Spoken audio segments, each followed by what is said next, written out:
So, Nigel, good morning. Lovely to see you again. This is our third conversation on a podcast. So, I feel that I know you quite well now, but some of our Yeah. listeners might not. So, please just introduce yourself, first of all. Yeah. Great to see you, Janet. Really good to be on again. I can't believe it's third time. Fantastic. So yeah, I'm Nigel Jones. I'm the author of Walking Back to Happiness, The Secret to Alcohol-Free Living and Wellbeing. I'm a hypnotherapist. I'm an NLP practitioner and a life coach. And I've been alcohol-free for about 1,600 days. So I guess like almost 4.5 years. Fantastic. Well done. Yeah. I think the first time we talked, you were just 2 years. So, it's amazing. Yeah. It's fly by. Yeah. I'm going to put the link to our other interviews in the show notes, obviously, but just give us a quick summary of your story, your drinking story, how it started and how it evolved over the years.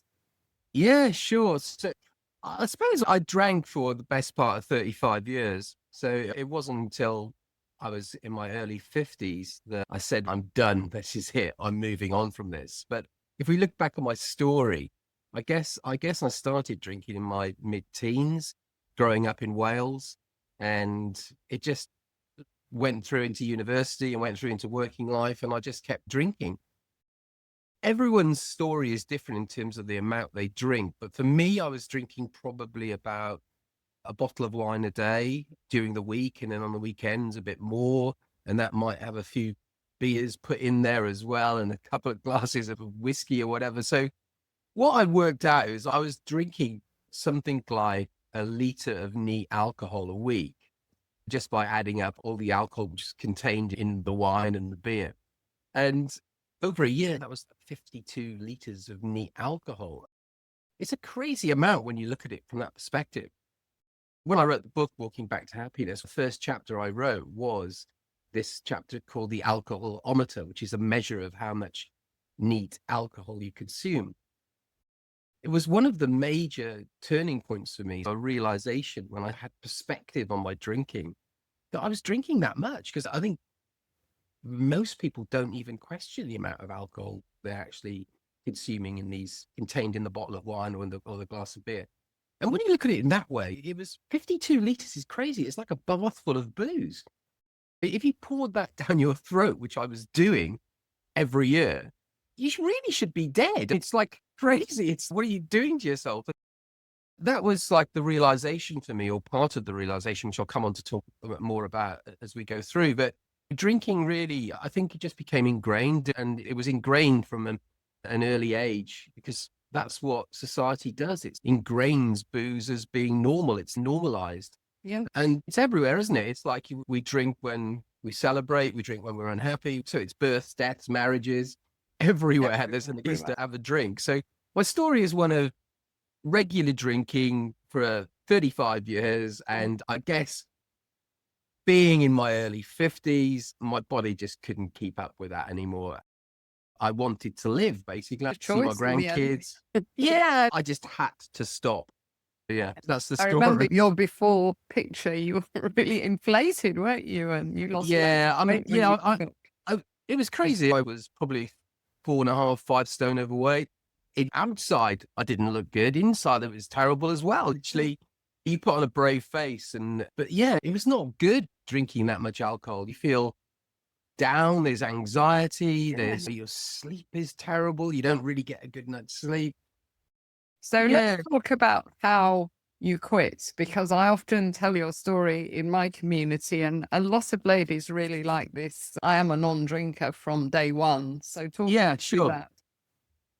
Yeah, of course. So what happened with me was literally, I tried many times to stop drinking over my 35-year career with the booze. And I realized what I was doing wrong, because on these day ones, as I call them, I must have had about 1,000 day ones over 35 years. The day one is when you wake up and you think, God, I drank so much that night before. I've just got to stop.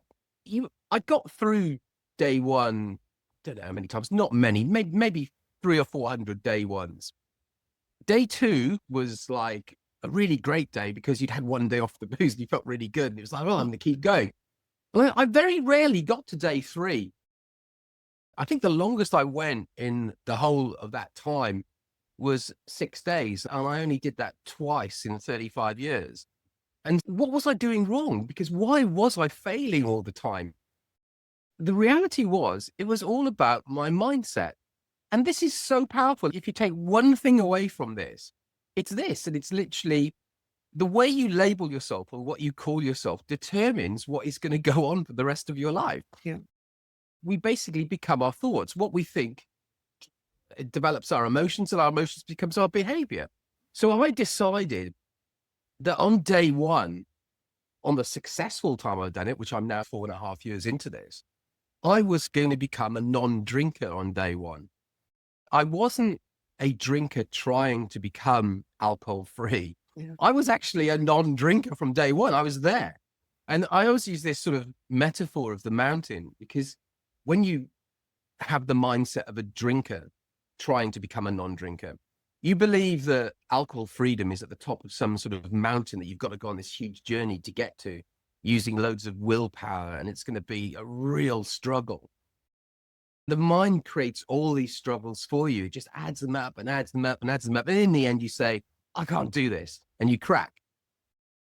That's where I was going wrong. So what I did very simply was I put myself on top of the mountain. I said to myself, there isn't going to be like some hard journey to get here. I'm already there. I made the decision to become alcohol free. I made the decision a second ago to be an alcohol free person and live an alcohol free life.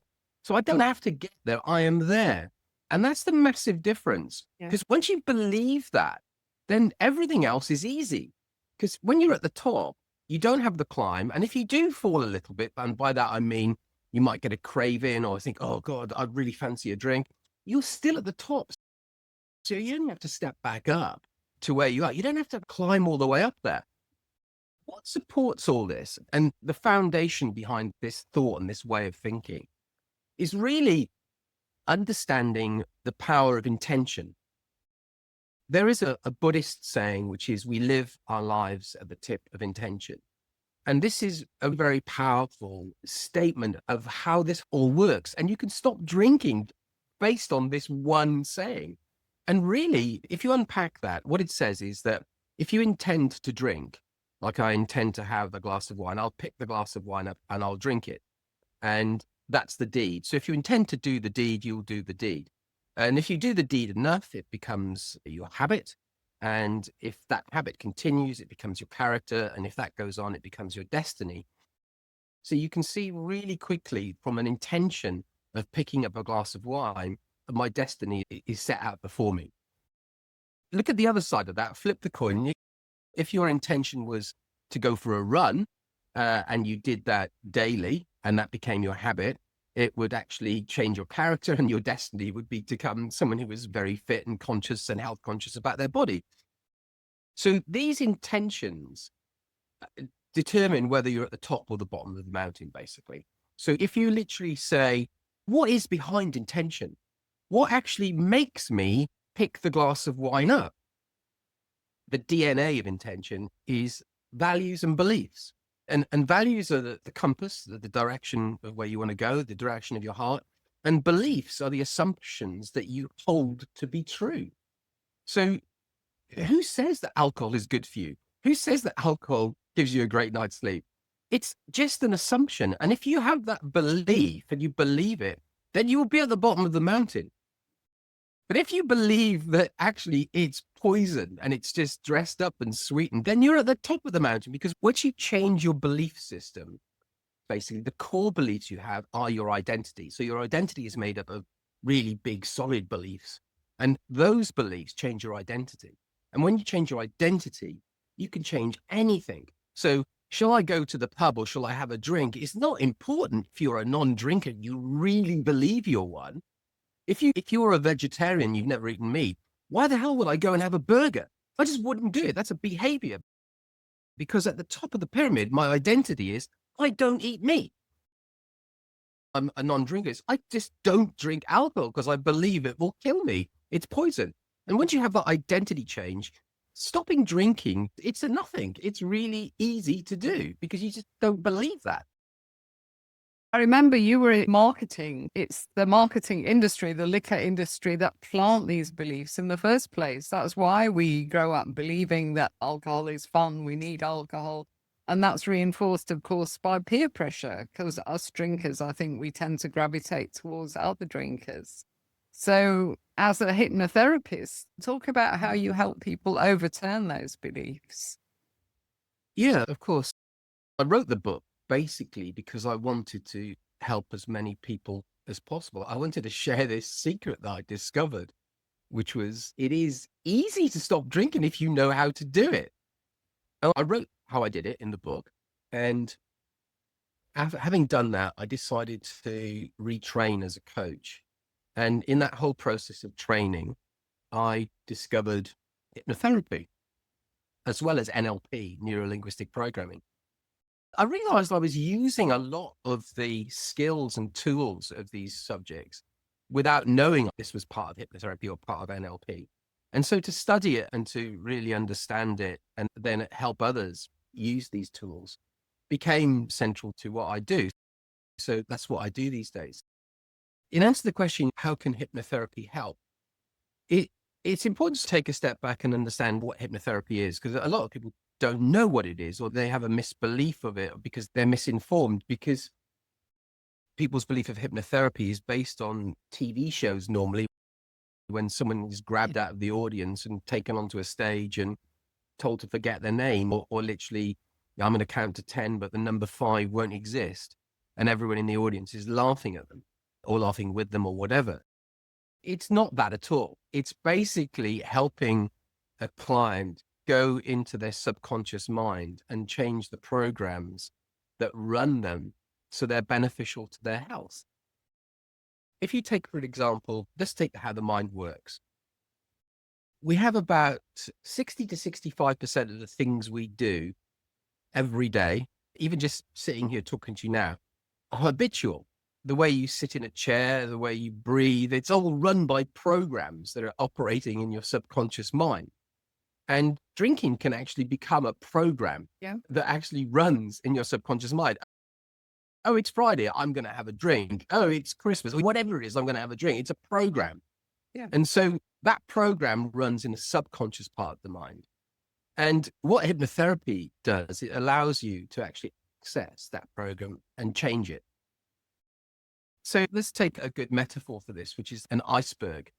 The bit that's above the water is the conscious mind. Yeah. And that makes decisions and it's fully aware, and it's what we're doing now. We're conscious. But 95% of that iceberg is below the actual water. And that's the subconscious mind. And really, to make changes in your life, you need to get into the subconscious mind. Now, information obviously goes in there.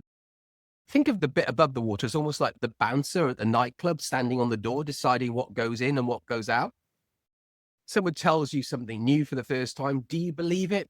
Oh, I don't believe that, because the bouncer at the door has decided he's not coming in. So someone might say to you, do you know alcohol? It's not very good for you at all.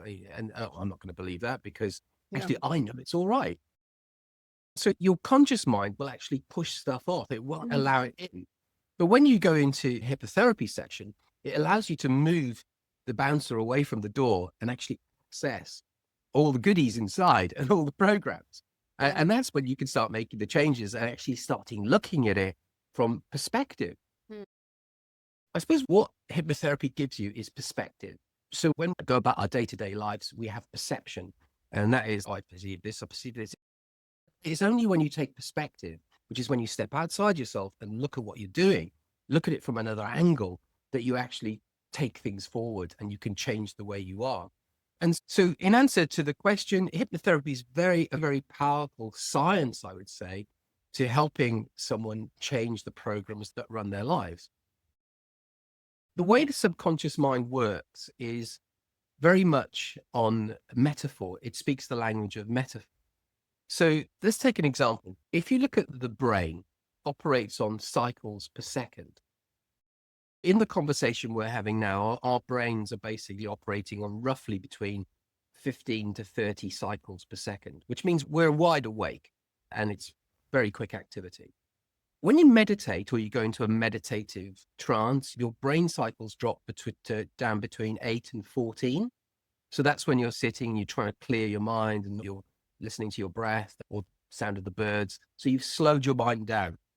When you're asleep, your cycles actually have dropped between 1/2 and 3. And that's when your mind is resting. The hypnodial state is between 3.5 and 7. So it's just below meditation and it's just above sleep. So at that level, the conscious mind moves out of the way and you're allowed to access the actual unconscious mind. So think of it as accessing those programs when you're actually in a hypnotic trance. You can use lots of different metaphors, but one I find very powerful when working with clients in hypnosis who've come to see me regarding stopping drinking is to say, imagine that you're walking a tightrope and the tightrope is drinking, and everybody knows deep down it's a bit risky. They know there's a health side to it, hence the analogy or the metaphor of the tightrope. So you ask the client to think of drinking as walking their life on a tightrope. And effectively, every drink that they have loosens or cuts one of the ropes that is holding the safety net beneath them. And that safety net is their health. Yeah. And they can have lots and lots of drinks, but every one that they drink will actually sever one of the strings that's holding that safety net underneath them. And then one day they'll have one drink that clicks the net and it's gone, and they fall and they're gone. There's no net there. There's no health net to actually save them. That's very powerful because that then sinks into the program that's running in your mind around alcohol. And people then will start to look at drinks as affecting their health.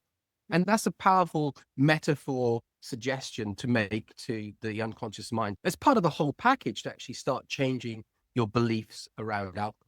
Yeah. So very powerful. hypnotherapy is very powerful Yeah. in the way of changing your mind. I love your bouncer analogy. I should remember that. How do you get people into the right state? How do you slow that brain down so that they are more open to what you're saying to them? Everyone who is in a hypnotherapy session has come to the session to go into trance. They're not going to fight it because they've paid to go into a trance. And so the way it's done is you slow their mind. You take them into a meditation. So you'll ask them to close their eyes and relax and feel relaxation running throughout their body.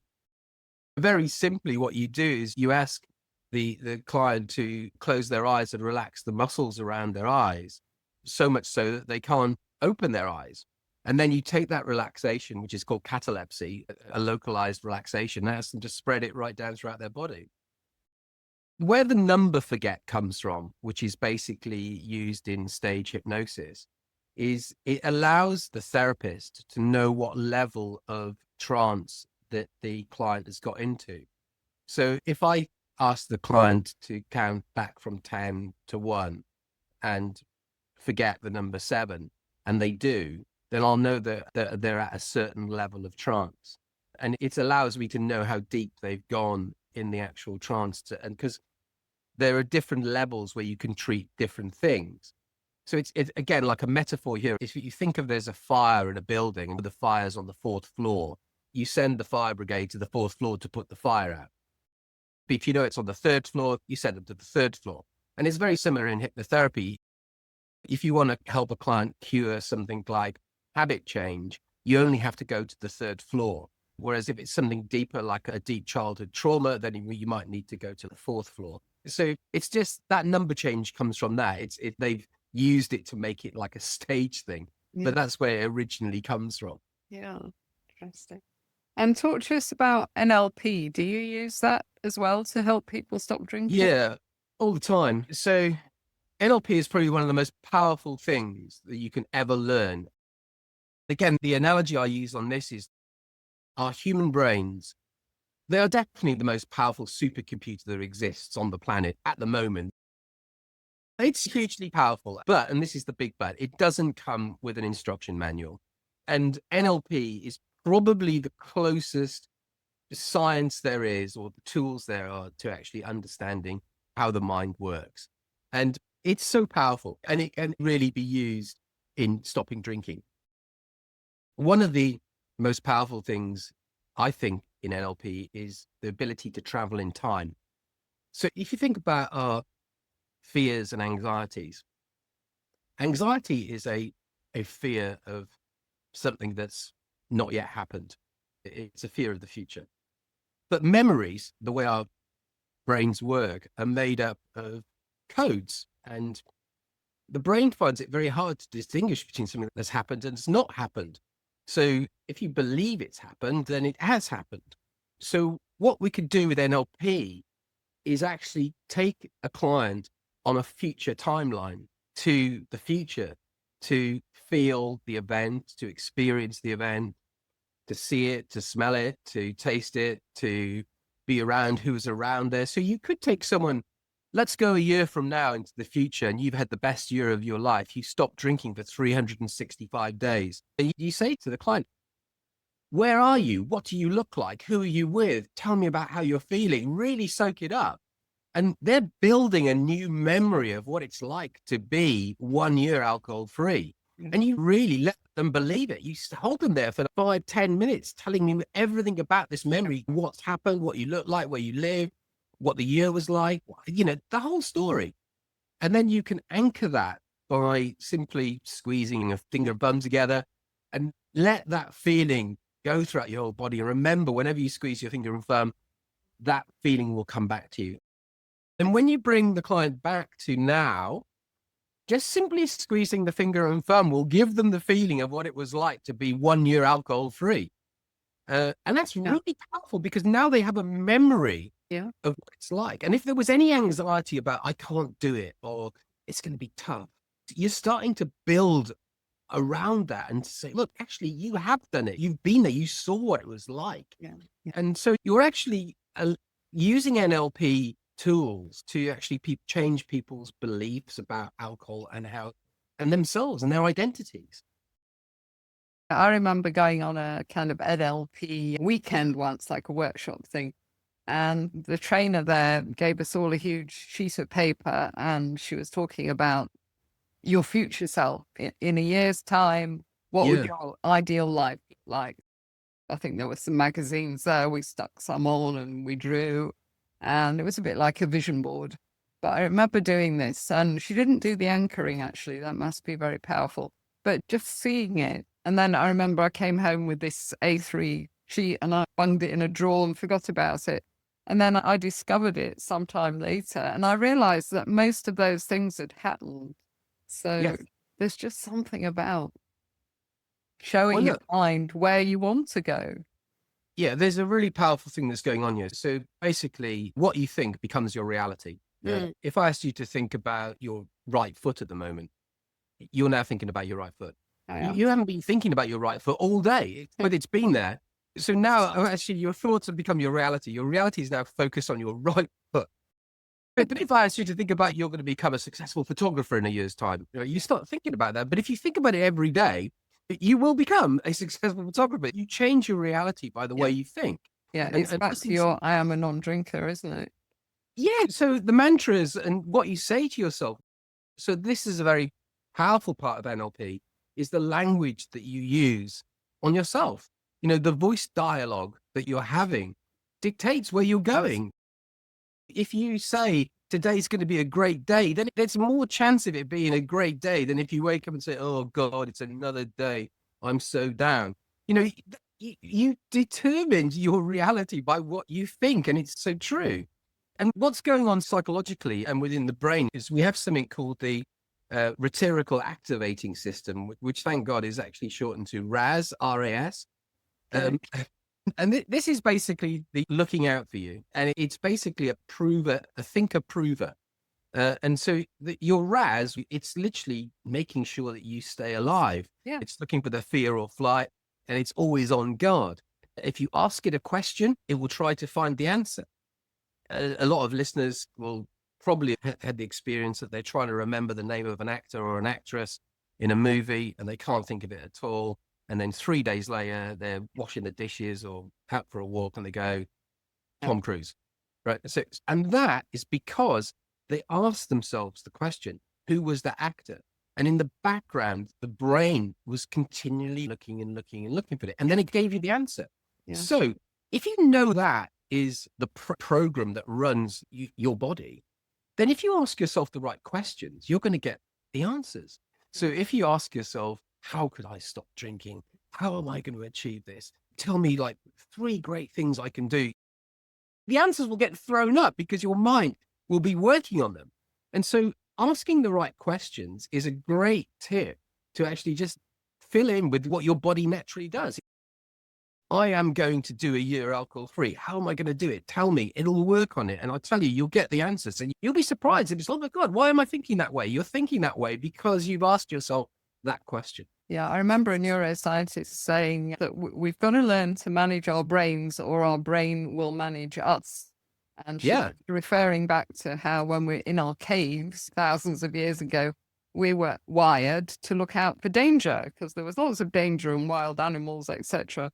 And our brains are still wired like that, aren't they? We're still looking for risks. So the more that we can change our beliefs and be positive, then the less we're likely to spend all day worrying about a wild animal coming to eat us or not getting a project done in time, which is the modern day equivalent. Completely. And one of the key things to have power over your thoughts is to change your state. So if you're upbeat and you're aware, you're going to actually have better thoughts. You can prime yourself each day. You can look in the mirror and say, I am a non-drinker. This is what I do. Grateful for today. Thank you for today. I tell yourself, I love myself like this. I love myself becoming a healthy person.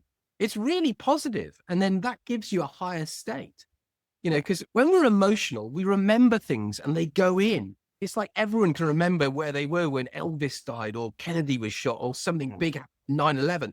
And the reason why you can remember that is because your emotional state is high. And so therefore the bouncers moved out of the way and bang, it all goes in and you remember it. Wow, so if you can actually, this is really powerful stuff, right? So in sessions, I tend to say to a client, a lot of therapists will actually relax patients. Actually, it's better to get you up, to get you like really awake, because when you're awake, you remember. Wow. Yeah. I can remember when Kennedy was shot and I was about 6. Yeah, but you see these events, right? It's amazing. Like people remember these things. And the reason is because your emotional state is high. Yeah. You were probably told by your mum and dad, oh, look, the president's been shot. Yeah, because I could see how upset they were. Yeah. And so everyone's emotional and so everything's going.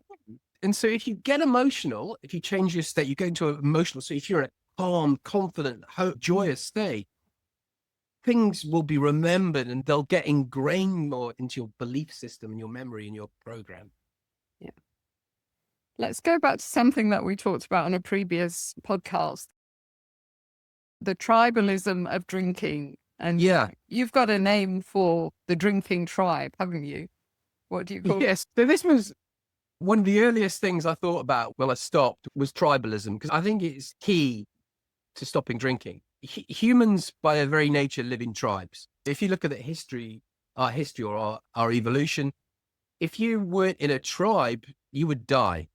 You literally had to be in a tribe because they all looked out for each other. So there's wild animals again.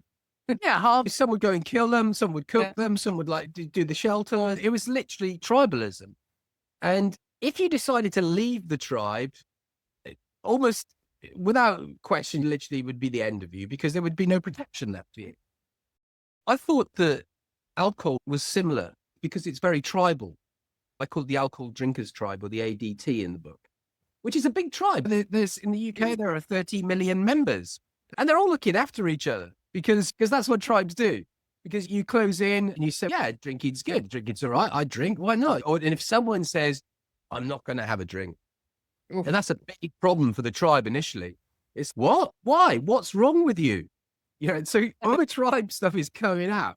And if you analyze tribes, the way they work, it's like the opinions of the tribe are actually valued higher than those on the outside of the tribe. So if the drinkers say it's okay, then it is okay. And if someone is in another tribe, a non-drinking tribe, which I call the alcohol-free tribe, they're different.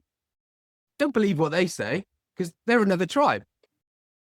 So when I was actually writing the book and doing all this sort of thinking about the tribalism around booze, I realized really early on, like in the first few days, that when you leave the tribe, the alcohol drinkers tribe, you have to join another tribe really quickly. And that's why what you're doing with Tribe Sober is really powerful, because you're giving people the opportunity to join an alcohol-free tribe, because they need tribes to survive. Absolutely. And it's great that you exist, because that's perfect. It's like organizations like yourself literally are pushing forward the alcohol-free movement.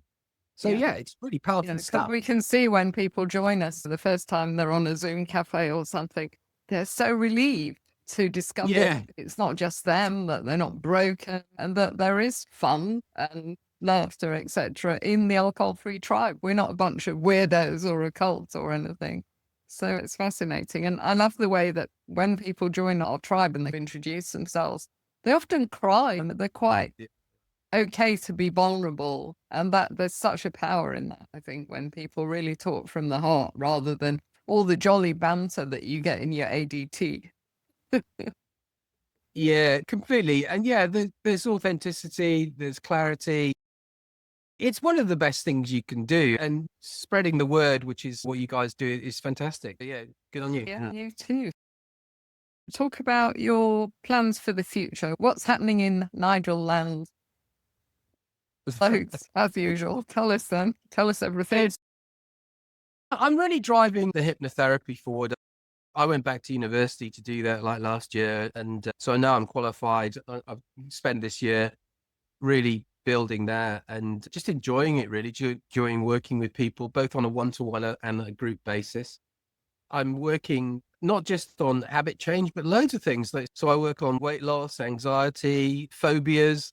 So I'm seeing quite a lot of clients at the moment, with fear of flying and all sorts of stuff. So that's really interesting. But obviously I have to do lots of work on the habit change side. I'm a champion of Alcohol Change UK, so I'm working closely with them as well. And my previous life, I still run a sports marketing agency. So working with Alcohol Change UK, helping them promote Dry January to the sporting world as well, which is something I'm proud of and working on. There is another book which I am writing, which is on time travel. I did allude to it a bit early on in the conversation about using the power of NLP to go into the future, to change your future, and also to go back into the past, regress back into the past to things that might have happened to you in your childhood that are still playing out in your life today. You can go back there, change it, and then literally it will be gone and your life will change. Absolutely. Yeah, because I've read books on NLP, but they're very technical. So I think there's a real niche there for something readable and explaining the power of NLP in a non-technical way, perhaps. Yeah, exactly. And the way I do it as well is I literally say to all clients and also via this book that I'm writing as well, that you can do all this stuff on yourself. Yeah. Yeah, it's great to sit with someone and let them help you get there. There is only self-hypnosis. But all a hypnotherapist does is help you get into hypnosis, into the Yes. hypnosis state. You're doing it to yourself. So yeah, it's interesting times. So I think summary, what I'm doing, there's a book, there's the coaching, and I'm speaking at a few writing festivals this year. A lot of people have said to me, I'd like to write a book. And I know how to write a book. I've done it. I went through all the journey of doing this. And so I've just launched a new coaching program, which is the 9-step process to go from blank page to bestseller. Awesome. So how can people contact you? So where I am is my business is called 9km by 9am. So that's the website, 9km by 9am.com. And that's the same handle on all the socials like Insta and Facebook and Twitter. And people can buy your books from there, and they're on Amazon. So yeah, Walking Back to Happiness, The Secret Alcohol. Yeah, I love the title. It says everything, doesn't it? There's some nice book titles around. I've always loved the unexpected joy of being sober. Yeah, that's nice. Yeah. And the other one I love is We Are the Luckiest by Laura McCowan. Let me ask you last question. If someone's listening to this and they're really stuck in their drinking, a bit like we were years ago, and they can't really imagine how they're going to get the willpower, they probably still believe it's willpower, how they're going to change things, what would you say to encourage them? I'd say literally it's all about perception versus perspective. It really is. So I'd put two chairs in a room, and one of the chairs would be you as a drinker, and the other chair would be you as a non-drinker. And sit in the chair of you and actually just talk out loud about how great you think drinking is.